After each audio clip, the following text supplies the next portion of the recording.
Hey guys, what's going on? We're back here with another PvP video. We are playing Elemental Shaman DH. Yes, we are actually playing a real composition this time. And I know everybody looks forward to the enhancement videos, and I do too, but this time we just had to play this. Try it, see if we can get somewhere with it. And, so far, we've turned out pretty good.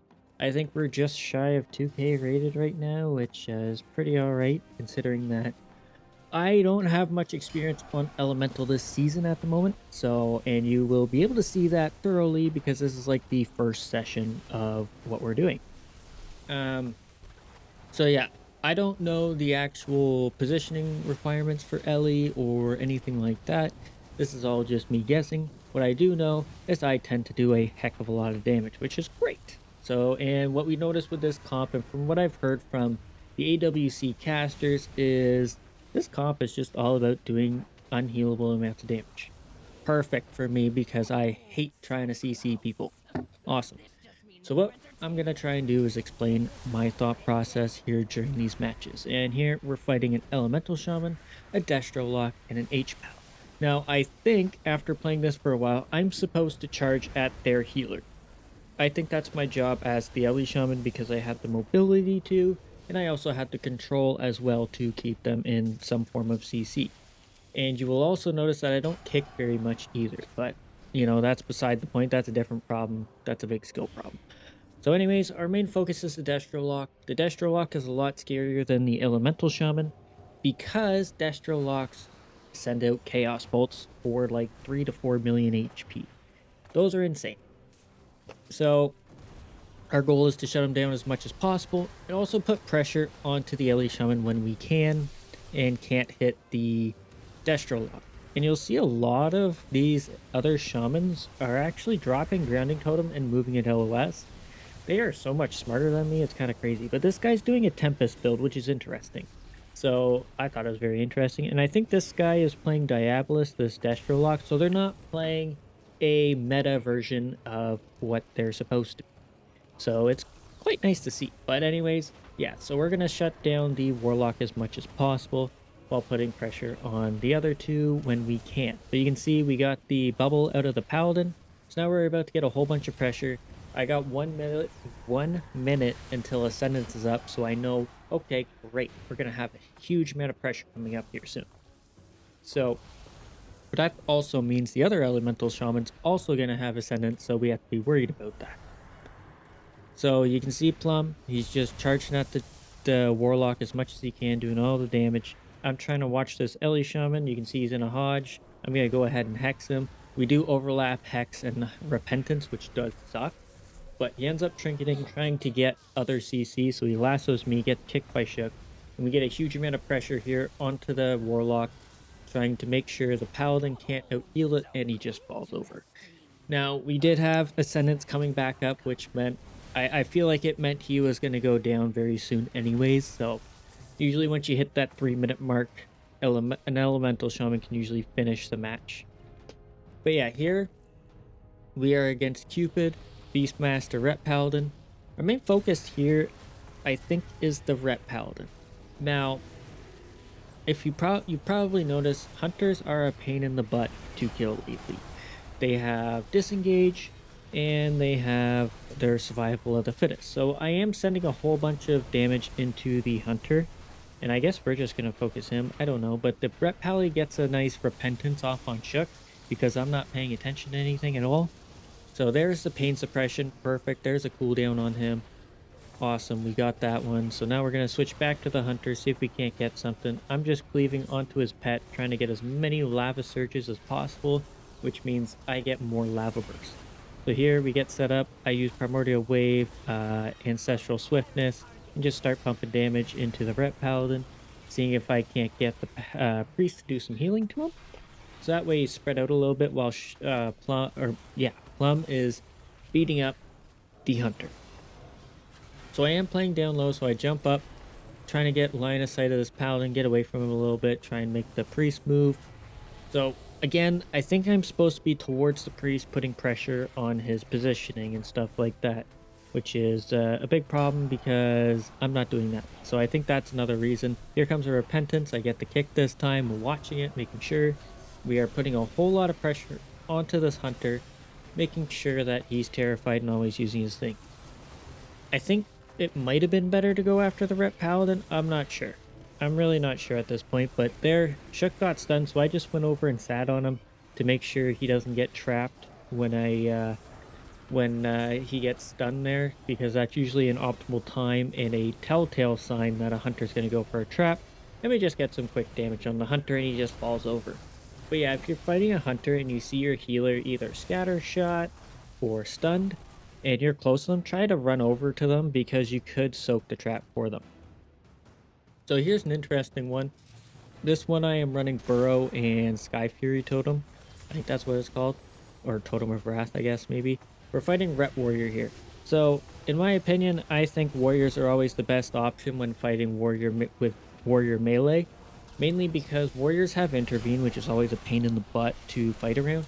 And especially if it's arms, it doesn't have much healing aside from Ignore Pain. You can get a whole lot of damage onto them and they can't do much. So again here, positioning wise, I think I'm supposed to be towards the healer. So I think that's a real big issue of mine is I'm not used to being ranged. So I always think, okay, let's pull the DPS away from their healer. That's what I'm always thinking when I'm playing ranged. And I think as an LE Shaman, you're not supposed to do that because you have the utility to shut down the healer. But anyways, I'm going to continue running like I usually do, trying to pull them farther and farther away from the druid, making him run away. You can see he came around a corner, Shook got a nice hodge on him, and we're getting a huge amount of pressure here on this Ret Paladin and this warrior at the same time. Putting a lot of pressure onto the druid's mana pool. As you can see, he's already at 75%. So we start pulling back even more. They're kind of doing some little switchy swappies. So I'm not too worried. I start using a little bit of cooldowns, getting a bit more damage. You can see the warrior, he's dropping down, getting very, very close. And the druid's able to quickly pick him back up. So I'm going to start running. I know as soon as I wind gust, he's going to charge. So I drop my earth grab right away to try and catch him mid-charge if I can. And that'll kind of ruin his charge. So you can see here, I am continuing to try to pull them away from their healer. That way the healer has to come towards us and they have to go into line of sight, giving us an opportunity to finish them down without any healer support. So here they quickly swap to Plum and Shook, putting out a whole lot of damage, which is good on their part. But unfortunately, they didn't get enough pressure. You can see Plum there, he dashed over to stun the druid, getting a little bit of pressure on him. A little bit of CC so he can't cast anything. Shook got a nice Searing Glare there, which allowed me to dodge the Stormbolt from the warrior, so I avoided a nice stun. And now they're kind of hitting Shook, which is a bit unfortunate. He goes ahead and commits to the bubble, so it is what it is. He's in Blade Storm now, so I just go ahead, free cast the Stormkeeper, and now I'm going to put a whole bunch of pressure onto the warrior. There's like Lay on Hands or something big, so I quickly swap to the Ret, because the warrior's full health. We get him really low. There's bubble. Perfect. They don't have much else. I get feared. I see Shook is also feared and he finally breaks it. So I go ahead and drop Tremor as soon as I can. And I am continuing to pull them away. Again, I don't know if this is the best strat. If any of you guys play Elemental Shaman, let me know. But we're just pulling them away. And you'll see here the druid will walk up a bit close and pop Tranquility. And now I'm way out of his range. His DPS are way out of his range, and Tranquility is just useless here.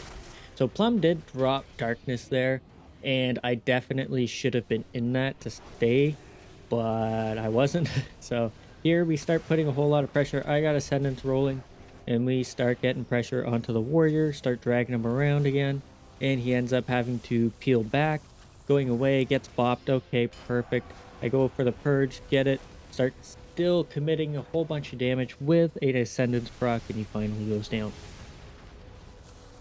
But yeah, I think the biggest problem that I have right now is learning my positioning as Elemental.